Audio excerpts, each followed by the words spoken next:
We continue our series on the history of the local communities in the North Central television viewing area.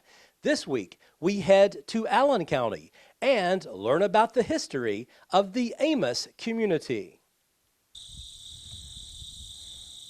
Amos is just a few miles north of the Tennessee border in Allen County. This area is extremely rural. Possibly the best known landmark here is Amos Grocery.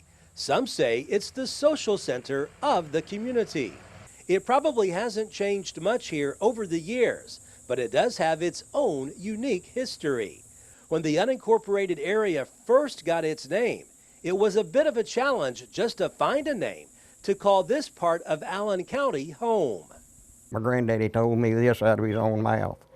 He said we had 4 different names picked out for Amos. Only one I can remember besides Amos was Lyles.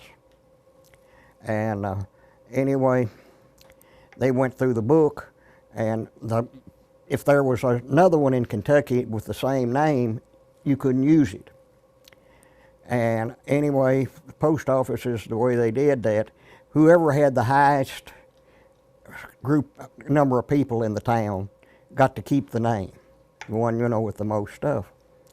Well, anyway, the man came, to do that, to get it in the postal department. And they, give them the names, and they looked in the book, says, sorry, you can't use that name. They went through the 4 names that they had picked out. Well, what are we going to do? Well, Papa said, I kept trying to figure something, and he says, I looked up on the shelf, and there was a can of Amos baby powder. And I said, can we name it Amos? He looked in the book, said, yes, sir. That's how Amos got its name, from a can of baby powder in a shelf. My mother and all of them always said, oh, it's from Amos in the Bible. It wasn't. My granddaddy told me that himself. And so that's where Amos came from.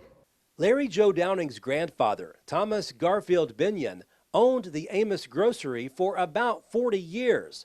He offered quite a few services at the store.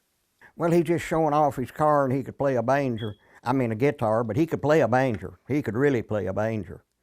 And I mean, he could play good. But there were a lot of people around Amos that could play instruments, and they didn't have a band. Holland had a band. And anyway, but Papa and them, you got to have something going on. And anyway, but he had this store, and it was a grocery store, a general store. His barber shop was there, where he pulled teeth was there, and upstairs I've still got his teeth pullers that he used to pull teeth. And they said he didn't have any anesthesia. He said the only thing he had was moonshine whiskey. You could get drunk enough it didn't bother you. And that was the only, like I said, help you could get. Downing helped his grandfather run the store. He has special memories of the place.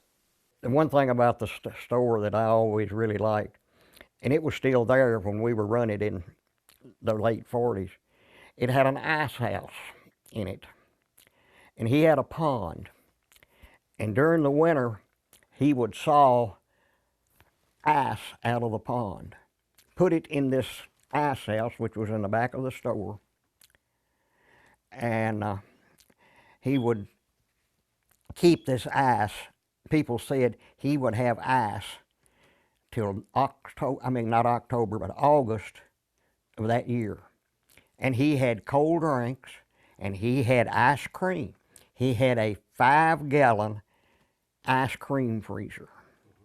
And he went to what I call ice cream suppers and stuff for schools. He made the ice cream for them. Mm-hmm. Now, most of these old pictures that he made them. He had a shop, and he made pictures, and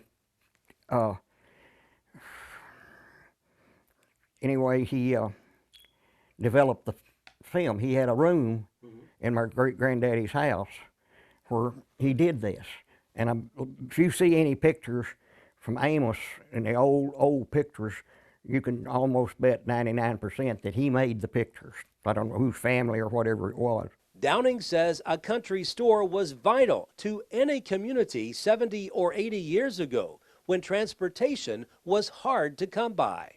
When I was growing up in the late 40s and we were running it, there was still a few families had never been any further away than Holland, Kentucky. Some of them had been to Scottsville or Lafayette, but not both of them. Okay. I mean, it was, you know, sort of self-efficient, because the store, we even handled car parts and stuff.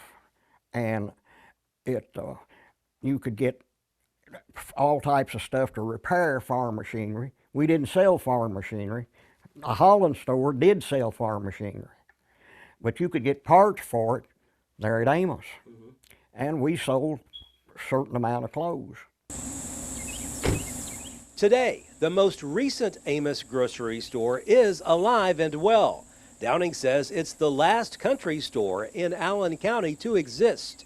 For people who live close by, they're extremely thankful it's still fully operational.